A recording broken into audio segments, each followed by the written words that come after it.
The VBL-S Season 9 Draft League has just begun and the Mallorca Mawilds are here to wreak some havoc. A Pokemon Draft League is a competitive format where coaches take turns drafting a team from a pool of available options. Each coach then uses their drafted team to compete against others in a week-by-week basis. The format for this VBL-S season is BGC Regulation C, in which coaches have 115 points to draft exactly 11 Pokemon. Okay, so heading into this draft, I knew exactly what I wanted. I knew what I wanted to build around, what was going to be my game plan, and which months I needed to achieve that.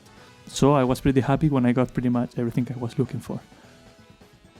I love the team I assembled for my last BGC draft, and even though it performed moderately well, it had a bunch of issues that I wanted to fix this time around. It was a really fast and squishy team, which means that games were short, there are less decisions to make, but at the same time those decisions are a lot more important, so I wanted to switch it up a bit and go with a longer game plan, more about controlling the battlefield and resource attrition. I wouldn't build a stall team necessarily, but a really slow and bulky one instead. I believe I went a bit too wide with the last team.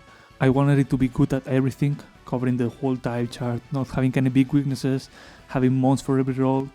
But what ended up happening is that I had a team with no real internal synergy. Yes, I could arguably bring any mon of my team to every match to cover a very specific niche, but the backbone of the team wasn't there. The pieces didn't really work together.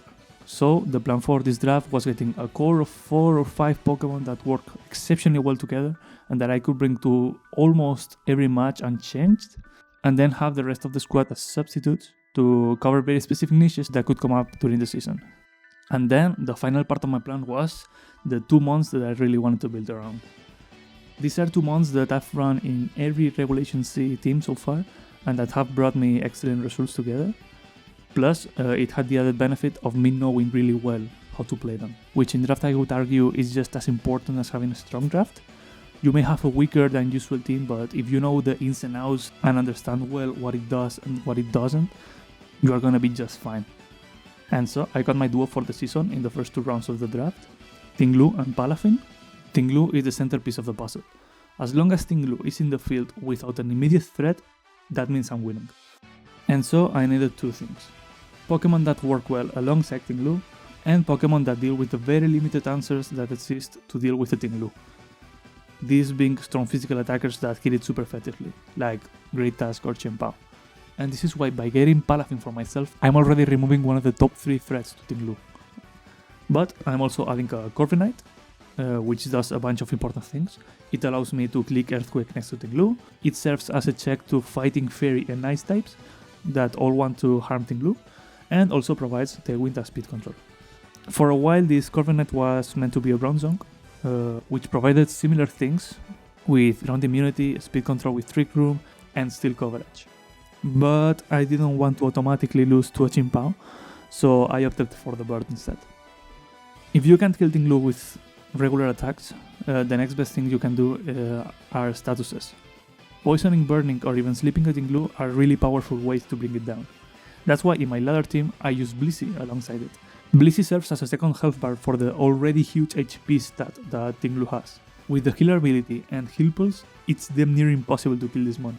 So I was considering Blissey for a while, until I realized that there was a mon that did exactly that, but also provided Trick Room support and a strong special attack fairy coverage, Hatterene.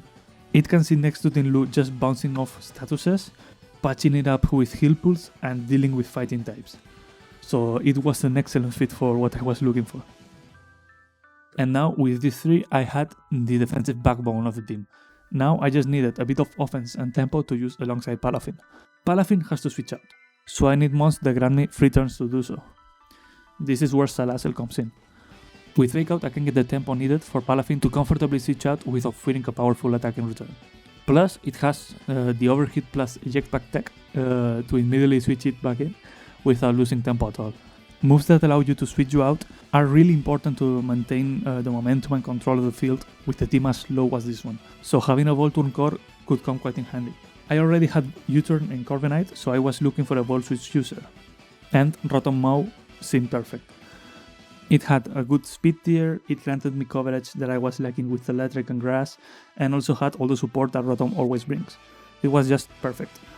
But of course, this had to be the only amount that I got sniped in the whole draft, just in the same round that I was planning to get it. So instead, I ended up with Staraptor. And even though it isn't as good as Rotom, it brings some really cool stuff to the table.